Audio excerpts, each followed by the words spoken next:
Hey guys, welcome back to another workbench video. That's what I should start calling these actually. But anyway, I'm going to show you some behind the scenes stuff.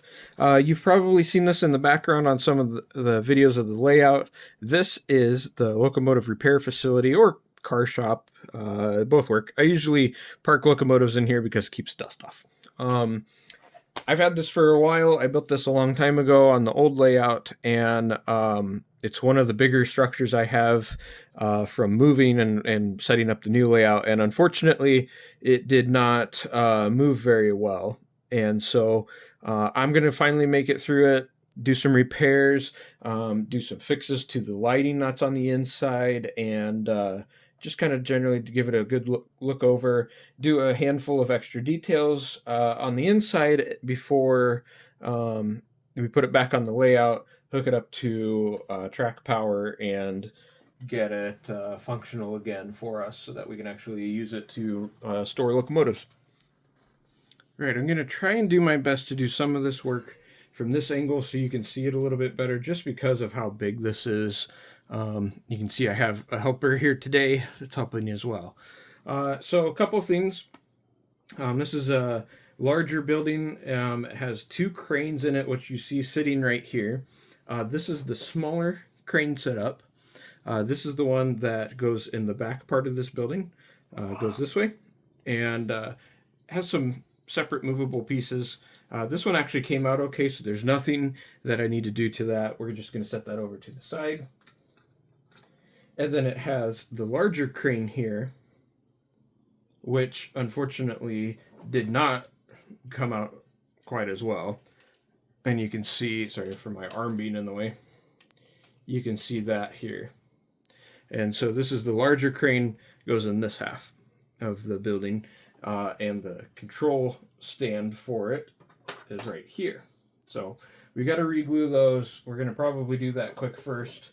But let me set it over here for just a second so I can show you kind of the building a little bit better. Let me do this and kind of start to zoom in a little bit. So over here on the left is like the shorter section. This is designed, I designed it to actually just lift up and kind of tilt. You can see in there, and actually let me show you up a little bit here. The underside are the LED lights for that part of the building. Those are basically based off of the old style, like 1940s ones, as if this was an older facility that's been upgraded. So those have those green metal hoods to them, and they're not super bright, but you know, when the lights are on at night, they look pretty decent. So that's in there, and then let me pause this for a second, and I will show you the large main structure. Okay, so for the large main structure, the roof, I also purposely did not glue it in place so that I could reach in here. So here you have the support structure, and you can see more of the same LED lights here, which we need to do some work on. This was back in the early days of me learning how to do LED wiring, so it looks terrible. But there's what it looks like on the inside, triple track. You have the repair bays. I don't have a section carved out in the layout for those, so I'm probably just going to use, I don't know, black tape or black paint under it, just so that it looks like there's at least something there when you look in from the end. But that's kind of the quick look on the inside. I do like all the windows. There's an easy trick for getting these windows to show up with all the window frames like you see, and that is before you glue these all together, you use the side of a permanent marker, black permanent marker, and you run it up and down the ridges and crossways, and it highlights all of those window frame ridges and comes out looking really nice. And then there's a few places here and there, which I think you can kind of see, like over here, where you add a little bit of permanent marker on the inside. It kind of looks like the window's been like had something on it or got some paint on it or stuff like that. So that's kind of what that looks like. This was, you know, early days of me first learning how to do LED wiring and build stuff. But yeah, that's kind of what that looks like. In addition, you can see above that door right there is another style LED. And then there's three more at the end here above both of those bay doors. So those work out pretty nice. and all of it feeds down, basically down this way, and then they go down the pipes here to over here, and my apologies, it's not focusing, to underneath, and we're going to have to lengthen that wire. That's one of the other things going on. Also, this is a spotlight. This is an LED spotlight that needs to come off. On the last layout, it was there because it was shining on a flag, and that's going to go in a different place on this layout, so we're going to have to take that off too. All right, so first thing, I want to glue this back in place. So we're going to grab our parts here. It's going to be easier to glue the one gantry crane right here. It's not bad for details, not bad at all. So not too, like for looking at it through the windows, it looks pretty decent. It's kind of hard to tell, but there were spots where it was glued previously. It was just glued onto the bottom of the little kind of rail wheels there. And then this one stayed. And you can see they both have hooks in them, which is kind of nice, but I didn't want them too low either so that they don't, interfere with the locomotives when I'm parking locomotives in and out of there. So I'm going to grab the trusty glue just like always. I think we're going to put it on here. And then glue that on, then we'll go glue this control stand on. I kind of fought this the last time, but last time I did this, I used different glue than this, so I'm hoping that this time the nicer glue will hold this a little bit better.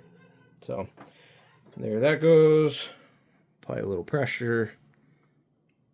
All right, you can see here, I usually use green for negative or ground. It's a good way to think of it. Red or white for positive here in this case. This is the one lead. This is the second lead right here. These ones go up to the back. These ones go up the front. And so I want to basically attach on here to those. I do have a couple of these little leads here I'm just going to use for that. Figured that would be the easy way to do it. And then I can tie them into the layout with normal layout wiring when we get there. All right, so we already preheated our soldering iron. Because of that, and you can see the screen kind of there, be very careful. You touch it to the plastic, you'll melt the plastic. We don't want that. There's an old piece of a lead here for the black. I'm going to see if maybe I can pull that off. I can't remember if I twisted these together and then soldered, which might be the case right there. That's okay, we'll cut that off. And then, let me set this down.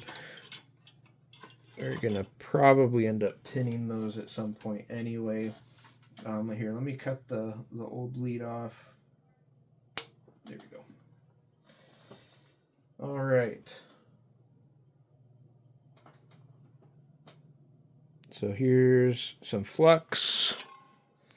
Here's our soldering iron and a hint of solder. Just like that. And then we are going to take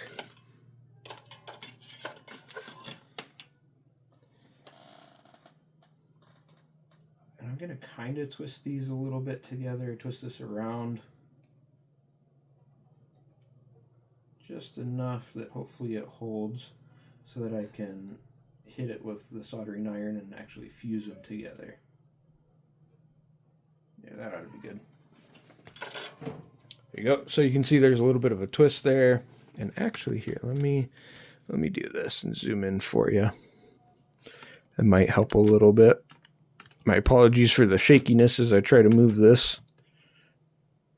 There we go.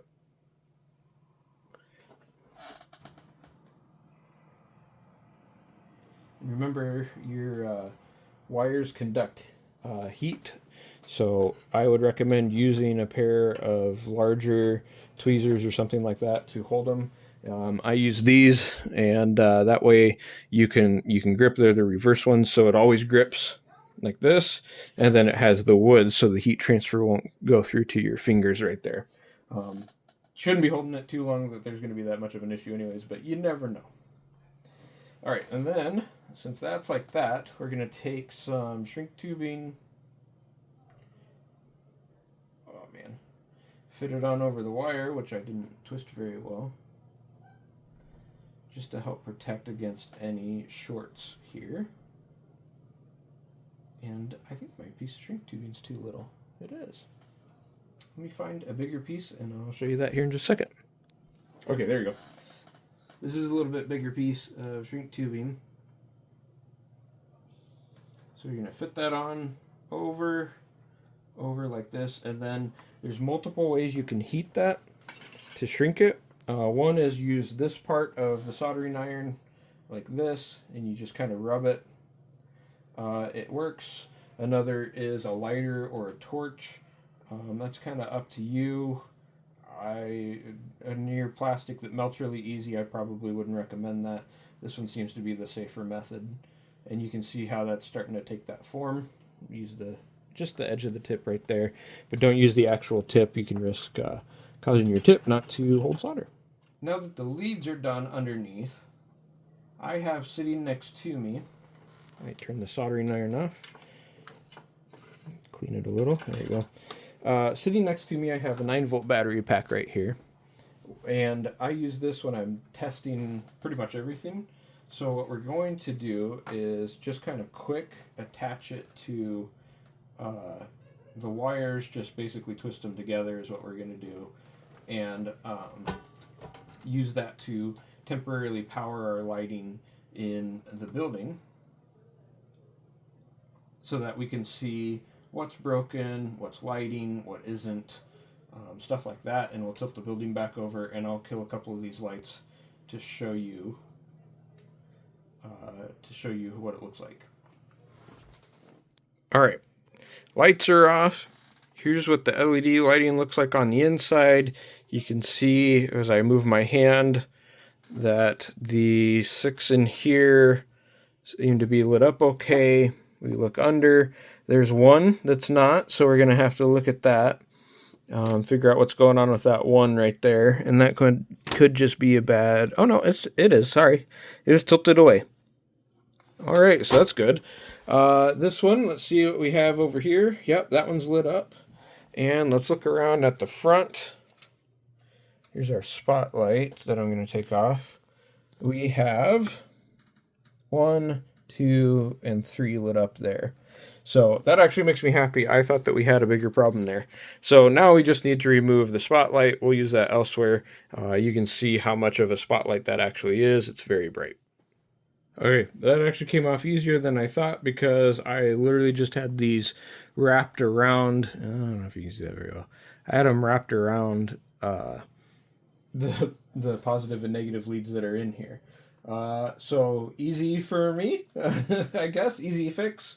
I'm okay with that. Because I did that, I want to double check and make sure that all of the LEDs are lighting up still. I know I had a problem with that in the past, and it looks like I did cause one to go off on the front, so I'll fix that quick. My guess is just a loose connection. Yep, I was right. Wanted to show you quick. There is this black wire right here. It's really tiny. That is what came off of the lead right there. So I'm going to tin it the same way I showed you, resolder it to that, and we should be good to go. All right, we're all soldered back in, and that's working. Our next step is, just to be on the safe side, I'm going to start trying to clean rails in here. You can see I used some old track there, a mix of brass and nickel. Wow. Good job, autofocus. This is what I get for using auto mode instead of pro mode.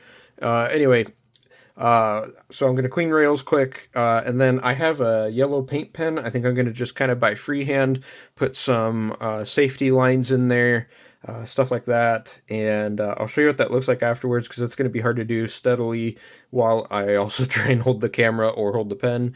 And then I have a few people I'm going to probably glue in there with like some white glue or super glue just to kind of make it be a little bit more interesting of a scene. Okay. First initial track is clean, looks a lot better. You can kind of see the reflection there better. I also did find a few things that were broken in here. So this is actually broken. The corner down there is broken. This support right here is broken. And this one right here is broken too, so I'm just going to re-glue those and then finish cleaning the track over here on this side. Sorry for all of that being blurry, but yeah, that's what it looks like. There we go. Better view with the lighting. I like that. You can see the men working in there. I know it's blurry, sorry, but there's what it looks like on the inside. Not bad overall. And last but not least, here's the crane in there. So this is the big overhead gantry crane. And here's the little one. And I have that kind of positioned on purpose so that locomotives won't hit it when you back them in. I might have to move it over a hint. Looks like it might be a little too close, but no big deal. There's the actual view inside. You can see both the cranes there. Really like the way that looks. All right, we'll let it dry. Okay guys, we've now finished the build. We're back on the layout. As you can see here, tracks are powered in. I have a couple locomotives sitting there idling. Looks pretty decent. Let me show you a couple of the things on the inside I did and give you a nighttime shot of this as well so that you can see the lights. Excuse the Pepsi can there. This will be another area that I need to work on detailing here soon, but I'll show that to you in a second. Alright, here's the view inside. So the locomotive platforms right there, I 3D printed. I'm really happy with how those came out and painted them myself. They are not glued down, they're just kind of sitting there, which is kind of nice, so if I need to move them, if I want to do something different, then I can. Also added some figures. Those are also not glued down, they're glued to a white piece of styrene, thin styrene, so I can move them around if I need to. See the cranes back in here like it should be. Same with on this side. There you go, just like that. Overall, pretty neat. Let's do some night shots here next. Alright, here we are at night. Nice lighting, locomotives look nice in there. Enough that you can see the details. Sorry about the Pepsi can again. Just like that. Pretty happy with that. Here's a quick look from down the track a little bit. Kind of hovering above my maintenance oil equipment. Not bad.